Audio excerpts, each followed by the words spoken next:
ನೀವೇನಾದರೂ 10ನೇ class pass ಆಗಿದ್ರೆ branch post master, assistant branch post master ಮತ್ತು ಡಾಕ್ ಸೇವೆಗಳ ಹುದ್ದೆಗಳಲ್ಲಿ ಆಸಕ್ತಿ ಇದ್ದಲ್ಲಿ ಅಧಿಕೃತ ವೆಬ್ಸೈಟ್ ಲಿಂಕ್ಗೆ ಪ್ರವೇಶ ಮಾಡಿ ಆನಂತರ ಆನ್ಲೈನ್ ಮೂಲಕ ಅರ್ಜಿಯನ್ನು ಸಲ್ಲಿಸಬಹುದು. ಈ ಒಂದು ಅರ್ಜಿಯನ್ನು ಸಲ್ಲಿಸೋದಕ್ಕೆ ಪ್ರಾರಂಭದ ದಿನಾಂಕ 31 ಜನವರಿ 2026 ಮತ್ತು ಕೊನೆಯ ದಿನಾಂಕ 14 ಫೆಬ್ರವರಿ 2026. ಈ ಒಂದು ಕೆಲಸಕ್ಕೆ ಅರ್ಜಿಯನ್ನು ಸಲ್ಲಿಸಲು ನೀವು 10th ಪಾಸ್ ಆಗಿದ್ರೆ ಸಾಕು ಮತ್ತು ಇನ್ನಷ್ಟು ಕೆಲವು ಡಾಕ್ಯುಮೆಂಟ್ಸ್ಗಳಿಂದ ಅರ್ಜಿಯನ್ನು ಸಲ್ಲಿಸಬೇಕಾಗುತ್ತೆ ಆನ್ಲೈನ್ ಮೂಲಕ.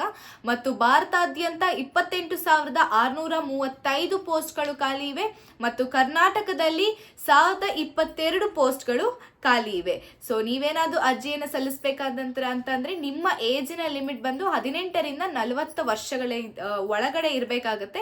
ಸೊ ಆದಷ್ಟು ಬೇಗ ಅಧಿಕೃತ ವೆಬ್ಸೈಟ್ ಮೂಲಕ ನೀವು ಅರ್ಜಿಯನ್ನು ಸಲ್ಲಿಸಿ ಈ ಒಂದು ಕೆಲಸವನ್ನ ನಿಮ್ಮದಾಗಿಸಿಕೊಳ್ಳೋದಕ್ಕೆ ಎಲ್ಲವ ಪ್ರಯತ್ನವನ್ನ ನೀವು ಮಾಡಬೇಕಾಗುತ್ತೆ. ಸೊ ಇದೇ ರೀತಿಯಾದಂತಹ ಒಂದು ಲೈವ್ ಅಪ್ಡೇಟ್ಸ್ಗಳಿಗಾಗಿ ನೋಡ್ತಾ ಇರಿ ಸಾರ್ವಭೌಮ ಟಿವಿಯಲ್ಲಿ. ನಾನು ನಿಮ್ಮ ಮೇಘನಾ.